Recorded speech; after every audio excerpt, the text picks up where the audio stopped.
공관 복음서에 보면 예수님께서 예루살렘에 올라가셔서 처음 방문하신 곳이 성전이라고 하는 사실을 공통적으로 기록하고 있습니다.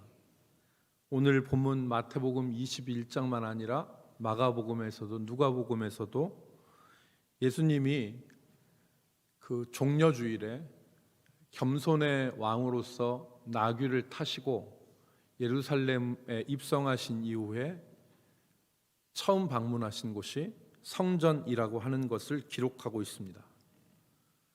여기서 어떤 일이 벌어졌는지를 우리가 주목할 필요가 있습니다. 예수님은 성전을 정결하게 하셨습니다. 내 집이 만민이 기도하는 집이다 이렇게 말씀하시면서 성전 안에서 매매하는 사람들, 즉 소와 양을 파는 그 사람들을 내쫓으시고 비둘기 파는 사람들, 돈 바꾸는 사람들의 상과 의자를 둘러 엎으시면서 그렇게 성전을 정결하게 하셨습니다. 그리고 맹인과 다리 저는 사람들을 고쳐주신 이후에 대제사장들과 서기관들과 논쟁하신 이후에 성전을 떠나셨습니다. 이 사건에 많은 의미가 담겨 있습니다. 주님의 고난을 기억하면서 우리가 부활주일 앞에 한 주간을 보내게 되겠는데, 오늘 우리는 이 성전 정결 사건을 중심으로 우리를 향하신 하나님의 뜻을 한번 생각해 보도록 하겠습니다. 결론적으로 우리 주님이 원하시는 것은 본질적인 것에 충실한 믿음이기를 원하십니다. 당시 성전은 성전이 아니었습니다. 성전의 본질이 주님이 말씀하신 것처럼 만민이 기도하는 집이어야 했는데, 여기서 기도한다는 말은 어떤 의미느냐? 하나님을 바라보고 하나님께 소망을 둔다는 의미입니다. 이스라엘 백성들이 매 순간마다 하나님을 바라보고 하나님께 소망을 두어야 하지만, 그들이 성전에 나왔을 때는 더욱 하나님을 바라보고 하나님께 소망을 두고 나왔어야 했습니다. 왜냐? 열왕기상 9장 3절에 있는 것처럼 이 성전이 여호와 하나님의 마음과 눈이 항상 머무는 곳이기 때문에 그렇습니다. 솔로몬이 이 성전을 완공하고 나서 하나님께 간절히 기도했는데 그것이 열왕기상 8장에 나와 있습니다. 그런데 그 기도의 내용이 무엇입니까? 만일 주의 백성들이 이곳에 나와서 기도하면, 혹은 이곳을 바라보고 이곳을 향하여 기도하면 주께서 들으시고 그들을 고치시고 회복시켜 주옵소서. 이게 솔로몬의 간절한 기도 아닙니까? 성전을 다 완성하고 하나님 앞에 기도하는 것입니다. 그 예를 들어서 열왕기상 8장 33절로 36절에 보니까 33절에 만일 주의 백성 이스라엘이 주께 범죄하여 적국 앞에 패하게 되므로 주께로 돌아와서 주의 이름을 인정하고 이 성전에서 주께 기도하며 간구하거든 주는 하늘에서 들으시고 주의 백성 이스라엘의 죄를 사하시고 그들의 조상들에게 주신 땅으로 돌아오게 하옵소서. 이 성전에서 기도하면 35절 말씀에 보니까 만일 그들이 주께 범죄함으로 말미암아 하늘이 닫히고 비가 없어서 주께 벌을 받을 때에 이곳을 향하여 기도하며 주의 이름을 찬양하고 그들의 죄에서 떠나거든 주는 하늘에서 들으사 주의 종들과 주의 백성 이스라엘의 죄를 사하시고 그들이 마땅히 행할 선할 길을 가르쳐 주시오며 주의 백성에게 기업으로 주신 주의 땅에 비를 내리시옵소서. 성전은 기도하는 집이어야 했습니다. 이게 성전의 본질이죠. 이것이 유대인들에게만 해당이 되는 것이 아니라 이방인이라 하더라도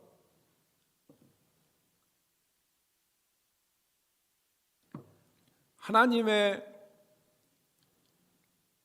백성이라고 하는 유대인이 아니라 히브리 사람이 아니라 이방인이라 하더라도 이 성전에서 이 성전을 향하여 기도하면 하나님의 은혜를 경험할 수가 있었습니다. 열왕기상 8장 41절로 43절에 보니까 또 주의 백성 이스라엘에게 속하지 아니한 자 곧 주의 이름을 위하여 먼 지방에서 온 이방인이라도 그들이 주의 크신 이름과 주의 능한 손과 주의 펴신 팔의 소문을 듣고 와서 이전을 향하여 기도하거든 주는 계신 곳 하늘에서 들으시고 이방인이 주께 부르짖는 대로 이루사 땅의 만민이 주의 이름을 알고 주의 백성 이스라엘처럼 경외하게 하시오며 또 내가 건축한 이 성전을 주의 이름으로 일컫는 줄을 알게 하옵소서. 이방인들이라 할지라도 기도하면 하나님 들어주옵소서라고 간구한 것입니다. 여러분, 오늘 마태복음에서 마태는 이 전을 기도하는 집이라고 했지만 마가는 이사야 56장 7절에 있는 말씀 그대로 만민이 기도하는 집이라고 그랬습니다. 만민이 기도하는 거지. 이방인이라 하더라도 이곳에 와서 기도하면 하나님이 들으신다. 그런데 당시 성전과 성전이 돌아가는 그 상황을 보면 이 본질적인 것을 잃어버리고 강도의 소굴이 되어가고 있었습니다. 예배하고 기도하는 곳이 아니라 장사하고 정치하는 곳으로 기울어져 가고 있었습니다. 제사장들과 상인들이 뇌물을 주고 묵인하는 그런 결탁을 통해서 거룩한 전이 아니라 강도의 소굴이 되게 한 것입니다. 오늘 예수님은 우리가 본질적인 것에 충실한 교회, 본질적인 것에 충실한 성도가 되기를 바라십니다. 이 본질적인 것은 매우 중요합니다. 우리가 신앙생활을 하는데 여러 모습으로 신앙생활을 할 수 있는데 이 본질적을 것을 잃어버리지 않는 것은 중요합니다. 왜냐하면 그 본질적인 것을 붙잡는 것이 문제를 헤쳐나갈 수 있는 열쇠가 되기 때문에 그렇습니다. 중세사회가 1000년을 이어져 갔습니다.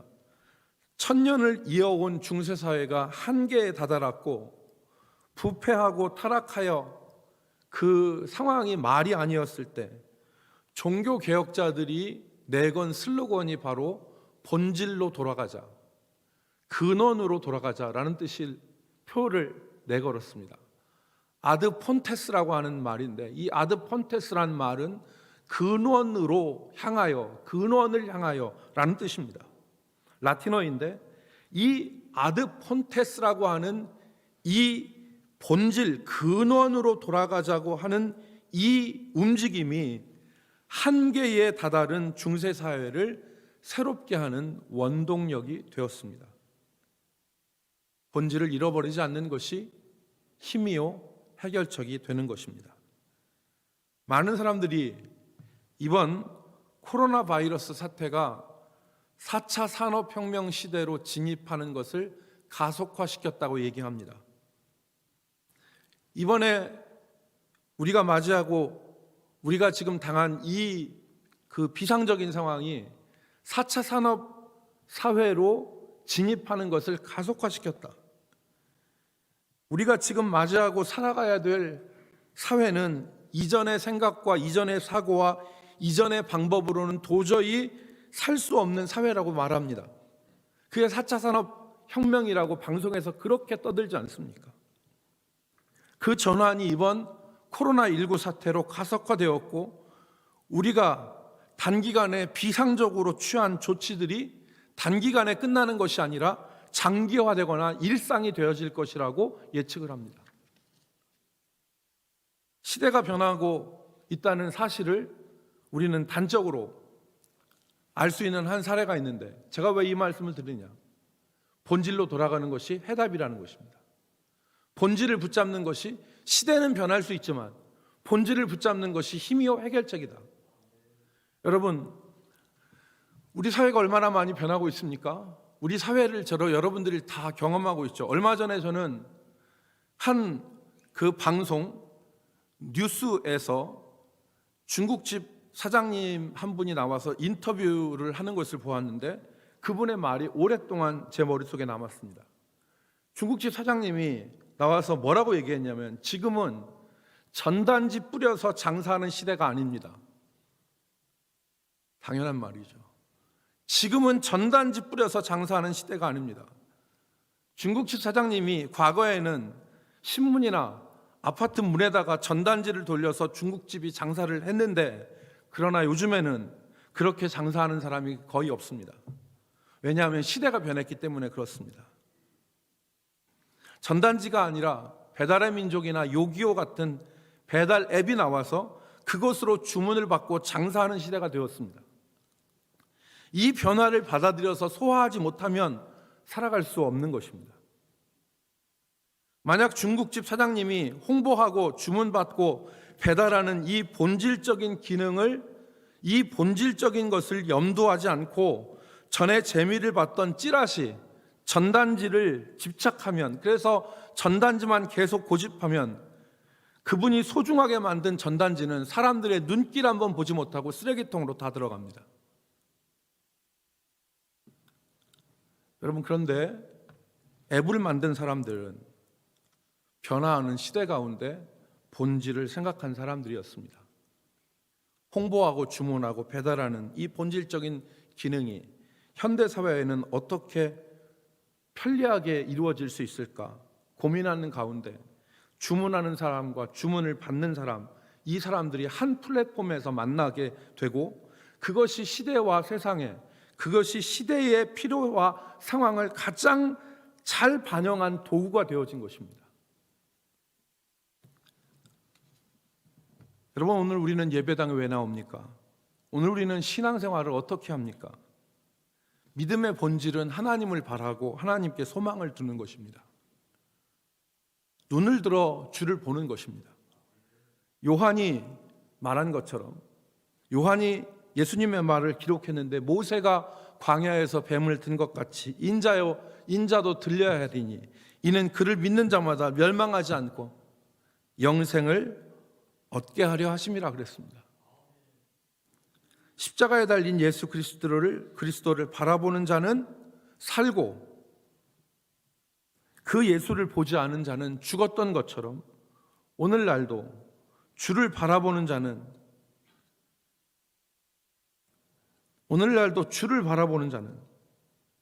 이전에 나와서 주를 바라보고 주께 기도하고 주께 예배하는 자는 살고, 이전에 나와서 주를 보지 않고 장사하고 자기 욕심 채우는 자는 몸속에 독이 퍼져서 죽게 되는 것입니다. 믿음의 본질은 주를 바라보는 것입니다. 주께 소망을 두는 것입니다. 여러분, 아무리 솥단지에다가 물을 많이 썰어서 집어넣어도 고기 넣지 않으면 고깃국 아닙니다. 아무리 솥단지에다가 물을 많이 썰어서 넣고 파를 넣어도 끓이면 고기 안 넣으면 고깃국 아니고 묵국입니다. 아무리 우리가 이전에 나와서 많은 일을 한다고 할지라도 주를 바라보지 않고 주를 소망하지 않으면 그것은 본질을 잃어버린 것입니다.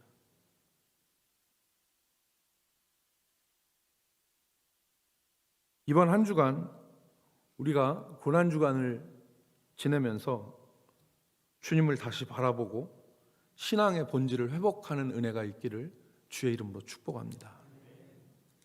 두 번째, 주님은 우리의 믿음에 있어서 치료의 역사가 일어나기를 소망하십니다. 구약 성경에서 성전의 주된 기능은 치료를 통한 회복과 온전함이었습니다. 사람들이 성전에 나올 때 부정한 자와 온전하지 못한 자들이 성전에 나와 하나님 앞에 제사함으로 온전함과 치료함과 회복을 얻을 수가 있었습니다. 오늘 본문 말씀에 보면 예수님께서 성전을 정결하게 하신 이후에 하신 일이 기록되어 있는데, 그게 치료의 역사였습니다. 14절 말씀을 보십시오. 맹인과 저는 자들이 성전에서 예수께 나오매 고쳐주시니 그랬습니다. 예수님은 앞을 보지 못하는 맹인과 온전하게 걷지 못하는 저는 자들을 고쳐주셨습니다. 이 치료의 역사, 회복의 역사. 성전은 이런 곳이 일어나는 곳입니다. 이런 역사가 일어나는 곳이 성전입니다. 이 치료에서 중요한 것은 바로 치료의 주체입니다. 누가 치료하고 누가 온전하게 하시느냐? 바로 예수님입니다. 앞을 못 보는 맹인과 전원자들이 성전에서 예수님을 만났습니다. 그리고 그들의 연약함과 부정함을 온전히 고쳐주시는 예수님의 치료를 경험했습니다. 여러분, 이 성전의 전신, 성전 이전이 회막이었는데 이 회막이라는 말은 모일 회자를 써서 회막이라고 그랬고, 영어로 얘기하면 이 회막은 미팅 플레이스입니다. 만나는 장소입니다. 그 만남의 대상이 누구입니까? 여호와 하나님입니다. 하나님을 만나는 곳, 그곳이 회막이요 성전인 것입니다.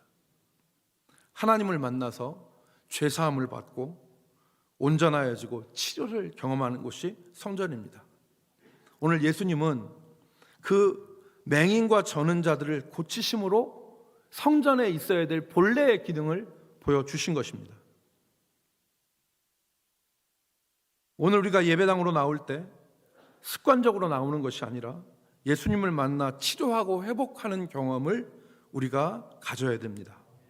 사람이 사람을 고치고 치료하는 것은 어렵지만 창조주가 되시고 구원주가 되시는 예수님은 그 일의 전문가입니다.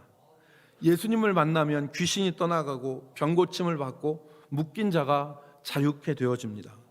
치료의 역사가 일어나야 됩니다. 이 치료의 역사는 두 가지 부분에서 일어나는데, 첫 번째, 성전에 나와서 예수님을 만나면 우리의 심령이 치료를 받습니다. 말씀을 듣고 찬양을 할 때 우리 마음이 치료를 받습니다. 육체의 중심은 심장이지만 사람 전 존재의 중심은 마음입니다. 여러분, 심장이 먹게 되면 사람의 생명이 끝나고 사람의 마음이 병들면 그 사람은 힘을 쓰지 못합니다. 그러므로 우리가 예배당에 나와서 예수님을 만나면 우리 마음에 치료의 역사가 일어납니다. 사람이 생각으로 이렇게 했으면 좋겠다 하는 소원이 있는데 육체의 연약함으로 그 소원을 이룰 수가 없습니다. 마음은 원이로되 연약해서 이룰 수 없습니다. 그런데 그 소원이 예수님을 만나는 순간 맹인과 저는 자가 온전하게 된 것처럼 치료의 역사가 일어납니다. 예수님을 만나면 마음의 치료의 역사가 일어납니다. 두 번째, 예수님을 만나면 우리 삶이, 우리의 생활이 치료받습니다. 치료가 되어집니다. 여러분, 거라사라고 하는 지방에 귀신 들린 사람이 온전한 생활을 할 수가 없었습니다. 성경에 보면 그 사람이 무덤 사이에 거처하고 그 사람이 사는 곳이 집이 아닙니다. 무덤 사이에 거하고 밤낮 무덤 사이에서 그리고 산에서 소리를 질렀다고 그랬습니다. 밤낮 이 사람이 소리를 질러댔습니다. 그리고 자기 몸을 돌로 쳐서 자기를 해했습니다. 그런데 이 사람이 예수님을 만나서 귀신이 떠나가게 되자 가장 먼저 한 일은 옷을 입은 일입니다. 이 사람이 옷을 벗고 있었는데, 그리고 돌로 자기 몸을 때려서 해하게 하고 소리를 지르고 온전한 생활이 아니었죠.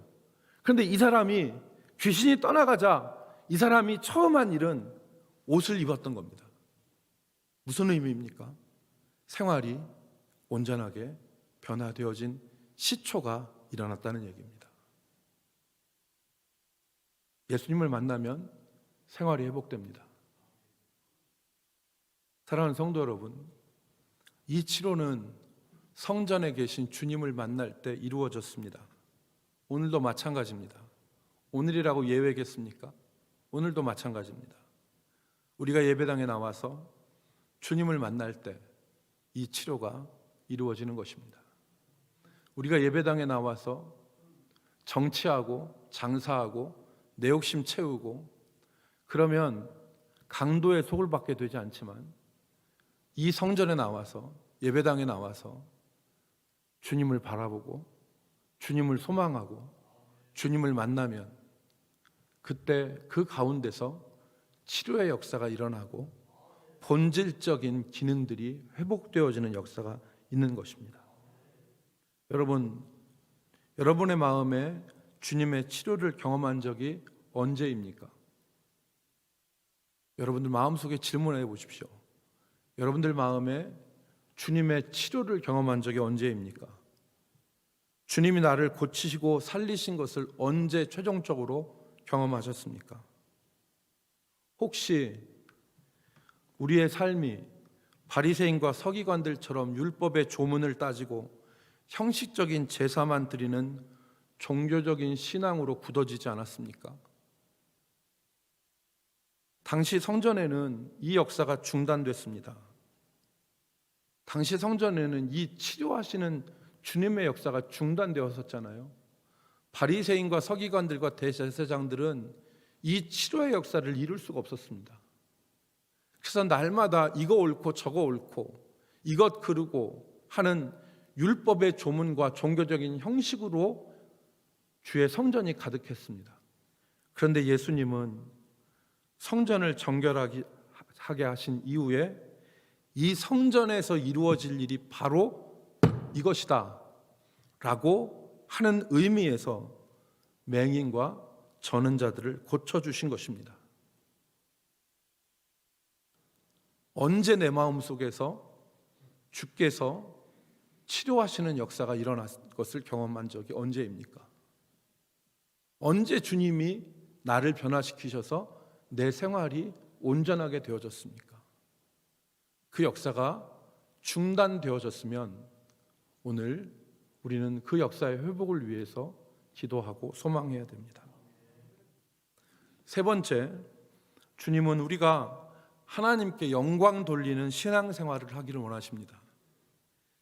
주님은 성전에서 성전을 정결하게 하시고 병든 자들을 고치시고 난 이후에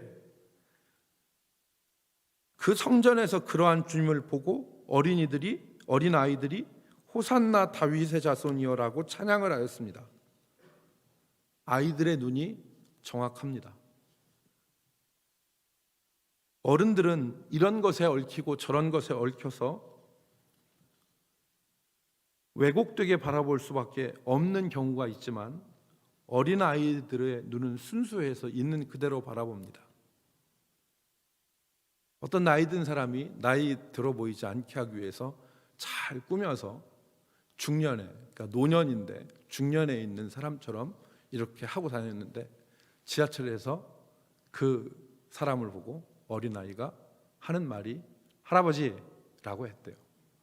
아저씨라는 말을 듣고 싶은데 어린아이의 눈에는 영락없는 할아버지. 아이들의 눈이 정확하죠.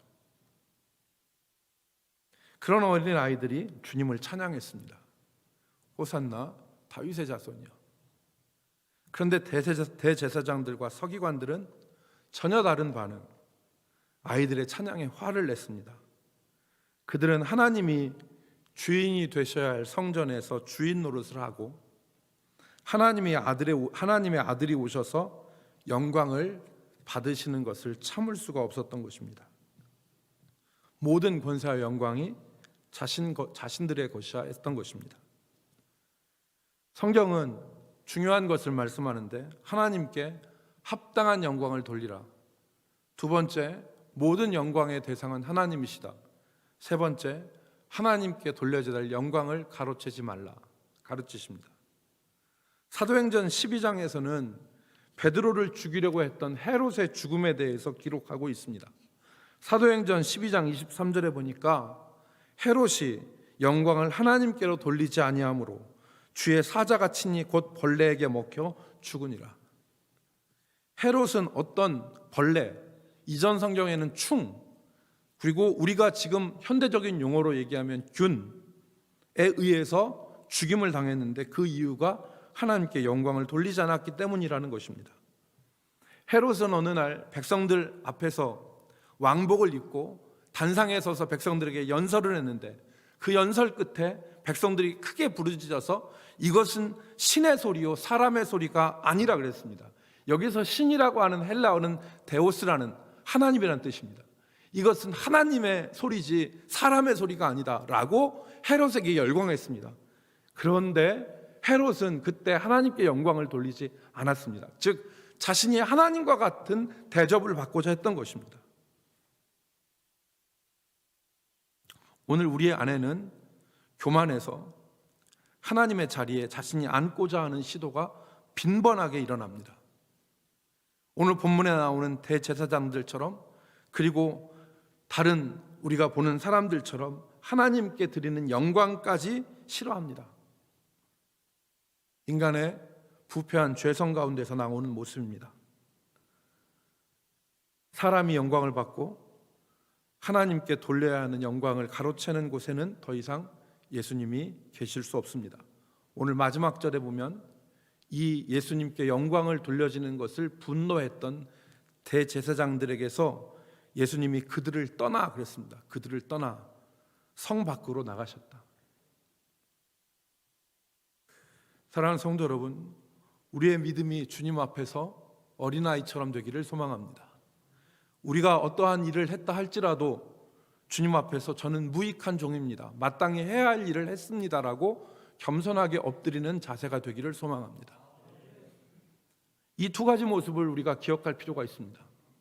주님 앞에서 어린아이가 되는, 주님 앞에서 어떠한 일을 했다 할지라도 저는 무익한 종입니다, 마땅히 해야 될 일을 했을 뿐입니다 라고 말하는 겸손의 자세를 우리가 가져야 됩니다. 그럴 때 우리는 더 큰 주의 영광을 볼 수 있습니다. 주의 영광 가운데 있을 수 있습니다. 요한계시록 4장 말씀에 보면 주의 영광스러운 보좌가 있습니다. 주의 영광스러운 보좌, 그 영광스러운 보좌에 24장로가 둘러 앉아 있는데, 보좌에 앉아 있는데 그 24장로에 대해서 뭐라고 말하느냐, 요한계시록 4장 10절에 보면 10절 11절 보니까 24장로들이 보좌에 앉으신 이 앞에 엎드려 세세토록 살아계시는 이에게 경배하고 자기의 관을, 금관입니다, 자기의 관을 보좌 앞에 들이며 이르되 우리 주 하나님이여 영광과 존귀와 권능을 받으시는 것이 합당하시오니 주께서 만물을 지으신지라 만물이 주의 뜻대로 있었고 또 지으심을 받았나이다 하더라. 이 24장로는 자기에게 주어진 이 금관, 그것을 벗어서 주 앞에 드리며 모든 영광을 하나님께 돌렸습니다. 이들이 어디에 있었습니까? 주의 보좌 둘러 24장로가 있었습니다. 사랑하는 성도 여러분, 하나님이 오늘 우리에게 원하시는 것이 과연 무엇일까? 우리가 예배당에 나와서 온전히 예배하지 못하고, 우리가 우리의 이 삶의 자리에서, 제한된 자리에서, 비상적 조치 가운데서 우리가 생활하는 이 가운데 하나님이 우리에게 무엇을 원하실까를 생각해 볼 필요가 있습니다. 고난주간, 한 주간 이 말씀을 생각하시며 기도하시기 바랍니다. 주님을 바라보고 주님을 만나고 주님께 영광을 돌리는 믿음으로 충만해져야 되겠습니다. 우리 자신들이 우리의 삶의 자리에서 주님을 바라보고 주님을 만나고 주님께 영광 돌리는 믿음으로 회복되어지기를. 그래서 우리 모두가 다 이번 이 코로나 사태와 고난주간을 지내면서 우리의 믿음이 새로워지고, 그리고 주님의 역사를 경험하고 주님께 더 큰 영광 돌리는 우리 모든 성도들이 되기를 주의 이름으로 축복합니다. 거룩하신 하나님, 하나님이 오늘 우리에게 무엇을 원하시는지를, 하나님, 우리가 기도하고 하나님께 예배해야 되는데 정치하고 장사하고 하나님을 만나지 못함으로 아무런 역사도 일어나지 못하며 하나님께 영광 돌리는 것마저 싫어하는 모습으로 우리가 신앙생활을 하지 않았는지, 그런 종교적인 모습으로 우리가 살아지 않았는지를 돌아보게 하시고, 우리가 우리의 삶에서 우리의 본질적인, 신앙의 본질적인 모습, 주님을 바라보고 주님께 소망을 두며 주님을 만나며 주께 영광 돌리는 귀한 역사가 회복되게 하여 주옵소서. 예수님의 이름으로 기도 올리옵나이다. 아멘.